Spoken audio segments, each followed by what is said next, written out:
がる闇の中交わし合った革命のちぎり誰にも邪魔させるわけにはいかないから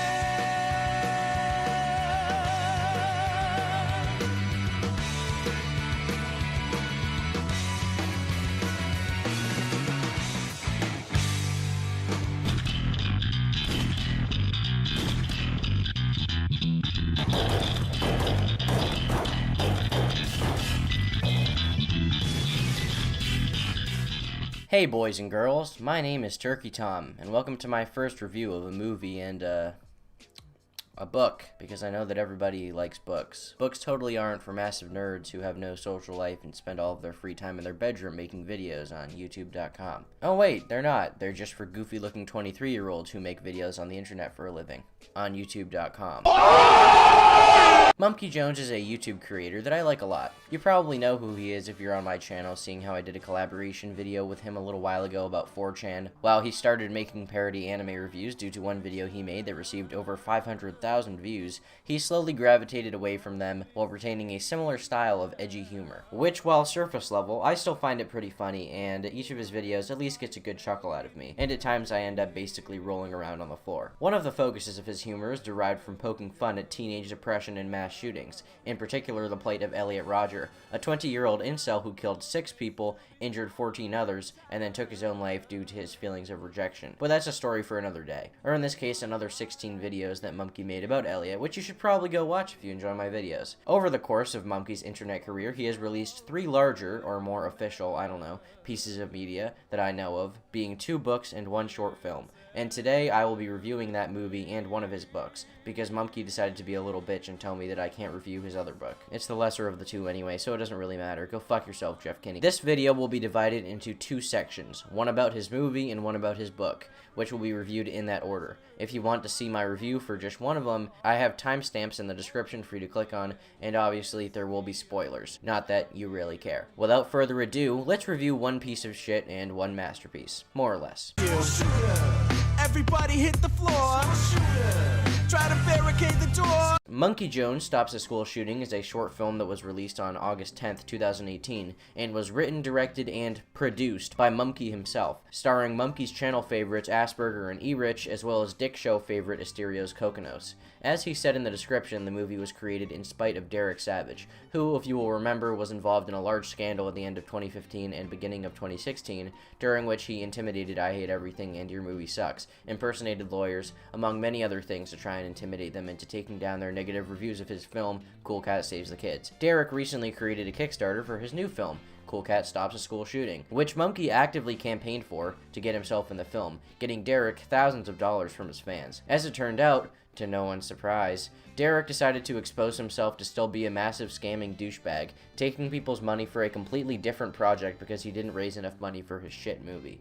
Mumkey, as a result, told all of his fans to unpledge from the Kickstarter, and out of pure spite and hate for Derek, he created his own film, replaced Cool Cat with his name in the title, along with the epic meme Derek Savage spelling, and there it is. I mean, it's a movie alright. Mumkey Jones, I'm gonna send you back to Earth to save your friends, and Mumkey Jones Stops a School Shooting. Drop it.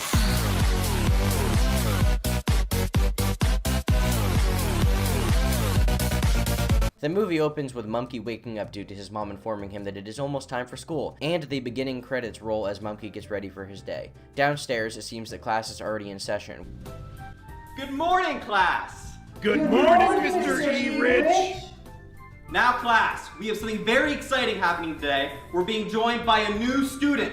Please turn your attention to the front door and welcome your new classmate. The new student is named Vincent, someone from one of Mumkey's older short films that he made in high school, which he also reviewed. Every time he introduces a new character, a short parody occurs of old 80s films where they do that whole, "Yup, that's me." You're probably wondering how I got here, and then explain how they got here. At this point in the movie, it's revealed that Vincent is an edgy atheist, and his dad brought him to this school with Mumkey because it is the only place that will accept him. Now we see see Asterios and Vincent in their car and Vincent being brought to school. After a short conversation, Vincent leaves the car. And of course, they had to do this gag again. I think it was sort of tolerable the first time, and maybe even the second time. I get that you want to stay consistent. And this entire film has been created in like a state of irony, I guess you would call it, but come on, man. It's just not that funny. Asterios plays a distraught single father trying to raise his rebellious failure of a son the best he can. And as such, he bursts into hysterical screaming and crying throughout the entire movie.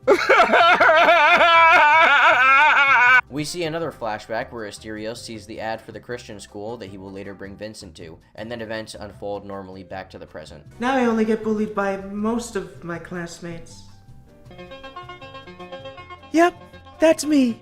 You're probably wondering how I got myself into this situation. Again! Mr. Erich then introduces Vincent to the entire class, and I gotta give Mumkey props for this. He made some of the most retarded and embarrassing faces that I have ever seen in my entire life on an actual human being, and combined with the bowl cut, it basically strips him of any prior dignity that he may have had. Not that there was much of it to begin with. But honestly, I would not have been able to go through with looking this dumb on camera, so props to him for that. The rest of the class then quickly introduce themselves to Vincent. Vincent then reveals that he is an atheist to the class, and is rejected by the rest of them. He only makes friends with one of them, Asperger's character, Fabulous Feline. They bond over both being atheists, and then the school bell, or in this case, smoke alarm, rings. The movie cuts to outside, where Vincent expresses how he wants to die, which is why he smokes. Feline explains that he has been bullied all of his life and came to this school in hopes of escaping it, but his plans failed, as he is still rejected. Then Vincent gives a monologue on Christianity. Every night, thousands of these parasites stream across the border like some fucking piñata exploded. Don't laugh! There's nothing funny going on. Feline makes a weird chin joke, which is like, You were a little on the chin for that one. What? Don't you mean on the nose? No, that was definitely on the chin. I don't know if this is a Leafy reference or something. I don't really get it. I mean, it's a chin instead of a nose. And then the scene ends. This location will be used throughout the movie for Vincent and Feline to express their feelings about the events that have just occurred. We see Vincent's dad in the car angrily shouting at his ex-wife. His father threatens to send him to military school if he flunks out, and they both break into hysterics. Oh, my sweet boy! I know how important those candles are to you! Now come on, let's go home! I need your help getting Daddy's big boy toys in the attic! Daddy's got a date with God!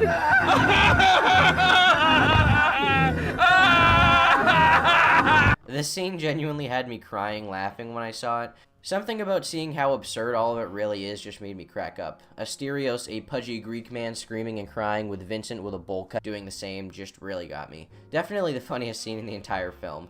Erich is explaining that Vincent talking about atheism deeply affected him. He reads a passage from the Bible about atheism, and then tells Vincent that if he is not a devout evangelical Christian by the next day, he will be expelled and therefore have to go to military school. Outside, the two discuss what has just happened, and then Vincent gets the idea to take his father's guns and take revenge on Mr. Erich's class, killing all of them. I think the main problem I have with the characters is that they're always over-explaining all of their thoughts and motivations and telling the audience why they want to do something, even though it's pretty obvious as to what their motivations are to anyone with more than like 4 brain cells.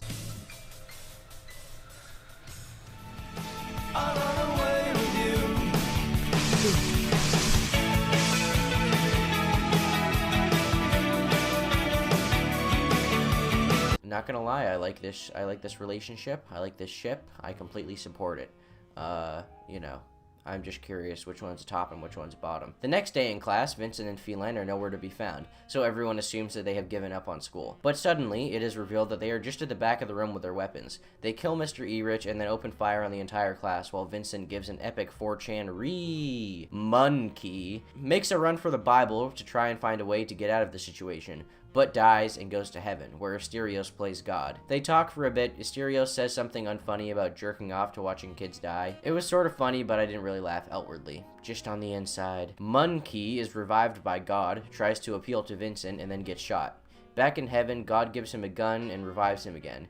He kills both of them, is congratulated by Jumpy and Alexa on his heroism, and then there's a clip of YMS pretending to be the President of Canada, congratulating him on his heroism. Hello, Mumkey. This is the President of Canada. I would like to congratulate you for stopping this. We get another zoom, and the movie ends on Ocean Man. Ocean Man, take me by the hand. hand, lead me to the land that you understand. Mumkey, no, fuck you. This song was never funny and it never will be. There are so many much better meme songs. Please never do this again or I don't know, maybe I'll make another review of your stuff. This just ruins the ending and I hate it. Even ironically, I don't see any humor in using like this outdated meme in this. The credits roll and we get a behind the scenes reel next. I understand, like I said, that this film was basically a joke created out of spite for Derek. And while obviously I can acknowledge the context of such a film, at the end of the day I'm still going to see it as a movie, and as such I'm going to judge it on its merits at face value instead of making excuses for its faults. I would recommend watching it if you're a fan of his content already and appreciate his dark and twisted sense of humor, but if you don't already watch his videos, then it's just not a good starting point for him as a creator to see if he will appeal to you at all. As a movie, it's not even that good. It has a few funny parts mixed in with a pretty contrived plot, and while it serves a purpose in the story, and the focus is more on the comedy obviously, and just pissing in Derek Savage's massive scamming mouth, I'm still not going to be like, oh, it's just a dumb movie. Mumkey's a really talented guy. I think he could probably do better, maybe if he'd just been given a little more time. I don't really like to rate art, but just as an easy way to sort of gauge. I don't really like to rate art, as I've said before, but just as a way to sort of gauge it on a scale between some of my favorite films like Goodfellas and some of my least favorite like Suicide Squad, I'd give it a 3 or 4 out of 10. Probably a 4. That doesn't mean I didn't enjoy the movie. In fact, I actually liked it a lot. And as I mentioned, that part with the stereos made me cry laughing. The ridiculousness of everything is just great. I'd love to see another film in this style from Mumkey. However, some odd choices in songs, pretty lame cinematography, lackluster characters, stupid plot, along with really just unfunny dialogue really drag the whole experience down. I know that's sort of the point, but I don't think shit is better just because the intention was to be shit. In fact, it sort of makes it worse. It's just not that good of a film, and I'm not willing to pretend otherwise because it would be dishonest and, I don't know, lying is bad or something. It just feels like one long comedic skit that Mumkey would have in one of his videos with no real improvements in production value or anything like that. I don't hate it. I don't even really dislike it personally. There are some bad creative choices that really devalue it to me, and overall I think the more mimetic parts like the really affected its quality, and I just didn't find a lot of the parts funny that were clearly supposed to be. It reminds me a lot of movies like the AVGN movie, Space Cop, and even to an extent, Smosh, the movie. You're just not going to enjoy any of those films unless you already watch the YouTube creators behind them, and chances are if you don't already watch Mumkey's videos, it's not going to be your cup of tea and just be a really bizarre experience. Some people would say that I shouldn't judge this film like I would any other because it's just a meme movie made out of hate for a shitty director. But I'm not making this video to suck Mumkey off because 1, that's illegal, and 2, Mumkey told me he wants an actual critique, and that's what I'm trying to give him, not just jerk him off. In the future, if you make another short film Mumkey, please leave out meme music and don't over-explain your characters and plot, and don't do the same gag over and over when you yourself probably know that it's not that funny. Honestly, I feel sort of bad being as harsh as I've been in this review because I really admire and respect Mumkey a lot, not only as a creator but also sort of as a person, but I think I should just be more honest than not with my thoughts. Is it a mental health issue? Let's just hope the bullets miss you. I love this book. I absolutely adore it. Sort of a gay term to use, but it's really the best word I would use in this situation. While Mumkey's videos are pretty good and can be really funny at times, his writing is honestly masterful when he actually tries, and I can't get enough of it. I read this book twice prior to the conception of this review, and then read it again a few days before I wrote this script, and I think I may read it again in a few weeks when I have a little more time on my hands. Just great, really. Probably not for everyone, but I would recommend at least reading the first chapter if you get your hands on it, because if it hooks you within those first few pages, you won't be able to stop reading all the way until the end. I'm going to use stock footage a lot for this part because I don't have any visuals, so bear with me. The book is written from the perspective of 3 characters, each of which is telling their side of the story from their own point of view. They are all members of a sort of club called the Triflers, during which the group meets after school in the basement of one of the characters' houses. There, they eat fried food and watch disturbing videos on a projector. Basically videos you would find on The Gauntlet or something awful.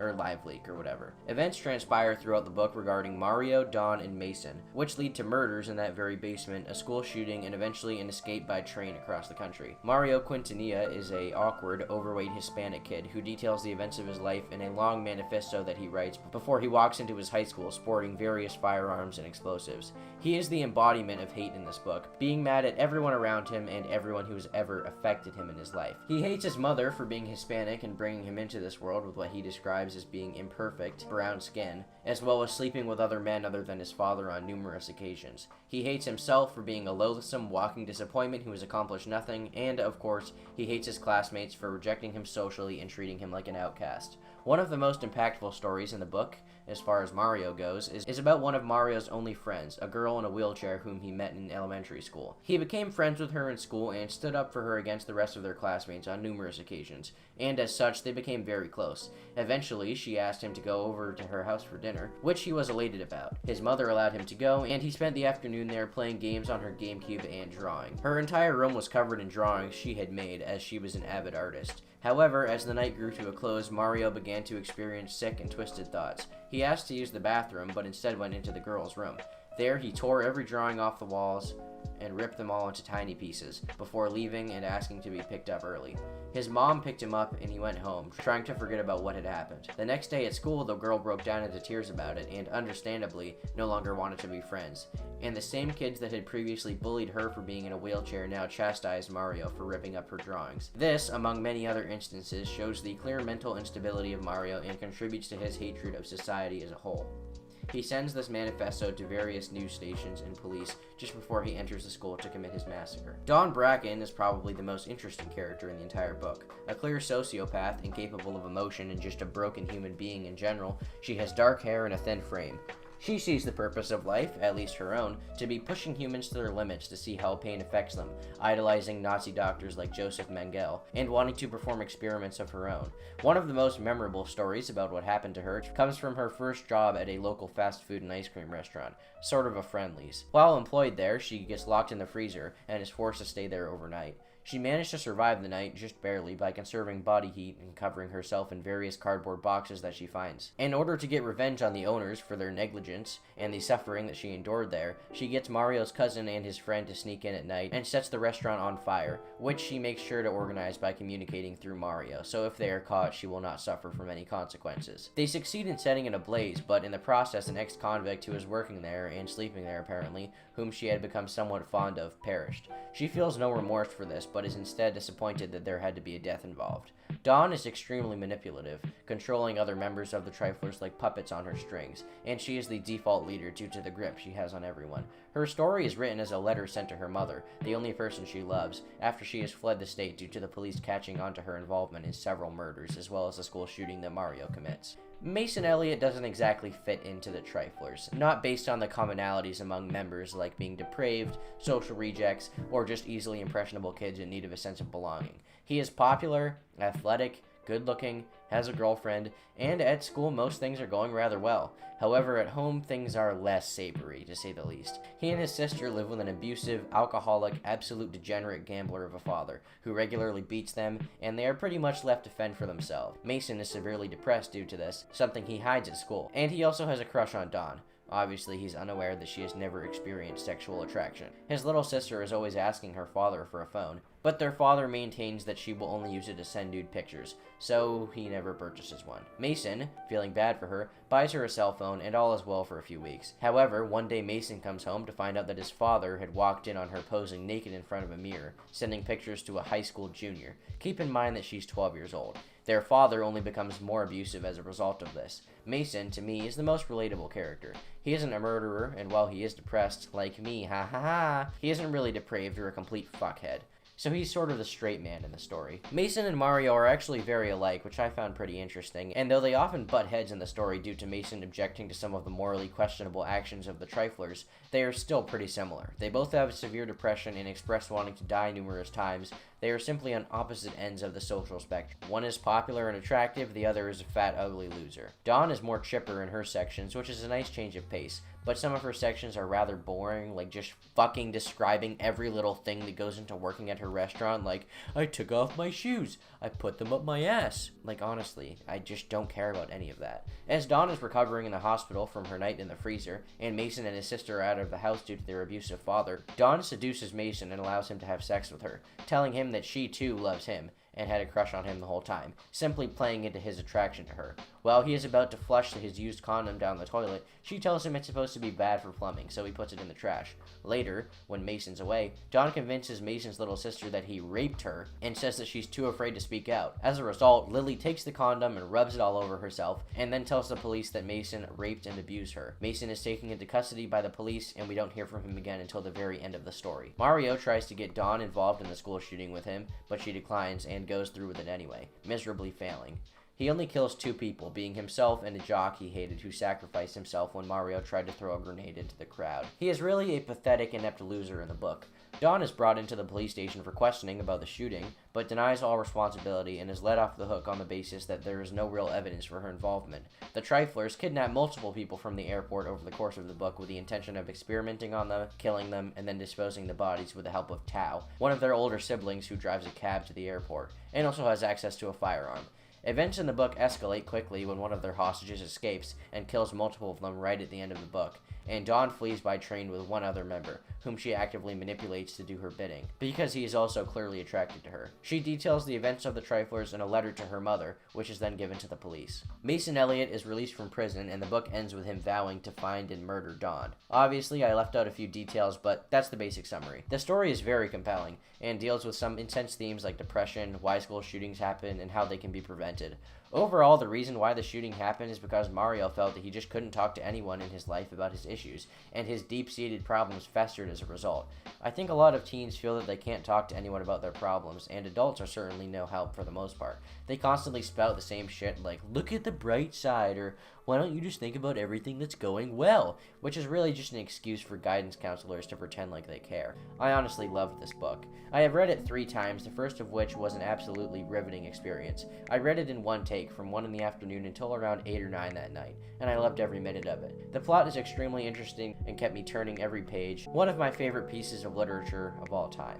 I would love to see more books in a similar vein to this one from Mumkey in the future. If you'd like a digital copy, it's just $7 on Etsy, and for the price, I'd highly recommend buying the ebook. I'll link it in the description. It's not for the faint of heart for sure, and it is not funny. And finishing it sort of gave me that feeling you get when you finish a TV show that you've been watching for so long and become so invested in, and you don't really know where to go from then on. You just kind of have to sit there and let your thoughts stew for a bit. You can enjoy it even if you're not a fan of Mumkey's content. It's really not reflective of anything he's done online so far. Apart from topics like depression and school shootings, it doesn't really line up with the rest of his content. But in this, he also doesn't make fun of it. He treats it as a very serious issue that needs to be dealt with.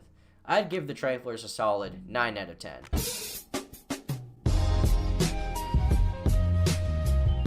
In conclusion, Mumkey Jones is a really talented internet creator, a less talented filmmaker, and a near genius writer. I like both his movie and his book, especially as a fan of his I like the movie, but that doesn't mean I'm going to give it a pass just because I like his stuff.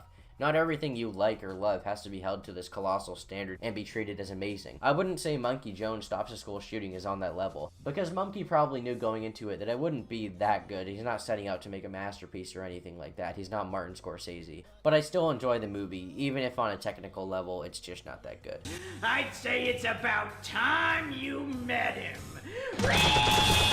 If you like this video, I would recommend checking out some of my other videos, and hey, if you're new to Mumkey's channel, go check him out. He makes some pretty funny stuff, and I'll link some of my favorite videos of his in the description, as well as in the end card. Be sure to drop him a sub. Well, that's all I've got to say, really. Uploads are going to be slowing down soon due to school, which is not fun, but that's just how it be sometimes. Thanks for all the support I've been getting lately. All the new sub growth has been absolutely surreal for me. I've been Turkey Tom. Thanks for watching, and don't forget to leave me alone.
Go!